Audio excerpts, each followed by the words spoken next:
Mata upu e lima, o le ave ina e o le ato la au le malu malu. Ua uma foi o na fai o le ngaluenga uma na fai e Solomona mo le falu Iova. O na umaia le Solomona o mea na whaasa ina e tāvita lo na tamaa. O awio, ma auru, antoa ma mea uma, o ia tuu whaatasia ma o loa o le fale o le atua. O na whaaputuputo ina le Solomona toe ino Israelu, ma matai umo i tu ainga, o li sili o le whanaunga Israelu, Yerusalemba, e a vaele atola au le Feagaiga Iova, na ile a ai o tāvita, o Siona lea. O na whaaputuputo ina mai lea i le tupo, tangata umo Israelu, i le tausaminga, o le fitu o masina lea. O maitoe ina umo Israelu, o na vaele e sa le vio le atola au. O au maia i lato le atola au, ma le fale fitawhai o le whaaputuputonga. Ma mea pa ia uma na i le fale fitawhai,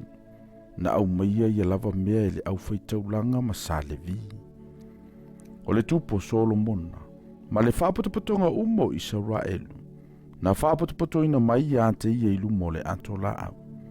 O lato Faitaulanga i mamoe, ma povi, e le ma Faitauina, e le ma sino lava, ina ua e tele lava.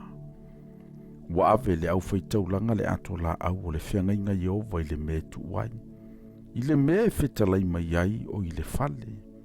o le me sili o na paia, i lalo apa au o kerupi, a wana whaalolo e kerupi o la apa au i lungo o le me tuai le atola au, ma ua wha malu i fuai kerupi le atola au ma o namo. Wa latou whaasili mai amo, na i loa foi pito amo na i le atola au i lumo le me fetalai mai ai, a ele i loa i fafo,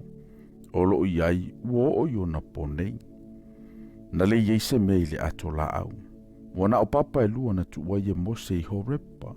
ina ua o sia le Feagaiga Iova, ma le whanaunga a Israelu, na ua lato o mai na i aiko pito, ua ulu fafo mai le au Faitaulanga na i le mea paia,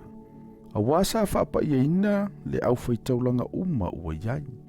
ua lato le tausi i vasenga. O sa le vifo i o e pepese, o i lato uma o sa a safo, ma sa he mana, ma sa iutana,